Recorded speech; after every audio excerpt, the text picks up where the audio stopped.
গরুটা নিজের সন্তানের মতন মানুষ করি। আমরা দুই ভাই, আমাকে কিছু বলে না, আর আমার ভাইয়াকে হলো মারে। আমার চাওয়া দাম 25 লক্ষ টাকা।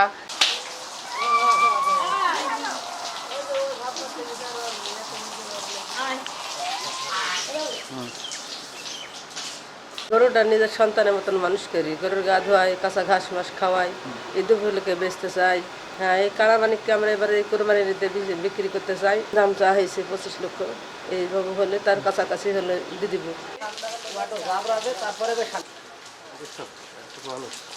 আমি গরুকে খাই দিই, আমি গরুর গা ধোয়াই, আমি গরুর হাত বোলাই, আর আমাকে ভালোবাসে গরু, আমি গরুর হাত বোলাই। আমরা দুই ভাই, আমাকে কিছু বলে না, আর আমার ভাইয়াকে হলো মারে। আমি মেলা আদর যত্ন করে, আমার ভাইয়া কিছু করে না বুঝলে আমার ভাইয়াকে মারি। গাংনী থানার ভিতরে সবথেকে বড় গরু আমার নামটা হয়েছে, আমরা খুব আদর যত্ন করে রাখি ওকে কালামানি। তে মনে করেন গরুটা আমার এখন ওজন আসছে কতটুকু পুরাটা মাপা নাই, স্কেল নাই। তো অনেকেই আইসি বলে যে মাংস হয়তো 21 মণ পার হয়ে গেছে, এবং বিক্রির হিসাব নিকাশ মনে করেন আমার চাওয়া দাম 25 লক্ষ টাকা। এখন যদি তার কাছাকাছি কিছু দাম বলে, আমি এখন আমার পর্যন্ত হয়তো আইডিয়া পর্যন্ত পুষাইনি, তাই আমি এখনও দিইনি।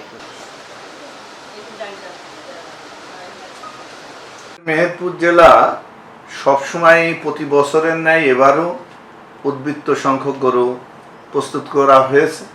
এই জেলার চাহিদার পরেও এই জেলায় আমরা এখন পর্যন্ত আমরা লিস্টেড যেটা করেছি 1,71,000 প্লাস গরু আমরা রেডি করেছি।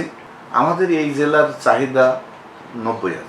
তারপরে বাড়তিটা বাংলাদেশের বিভিন্ন প্রান্ত, চিটাগাং, ঢাকা, কুমিল্লা, নোয়াখালী বিভিন্ন প্রান্তে আমাদের এই গরু পাঠানো হবে এবং সেখানকার চাহিদা পূরণ হবে।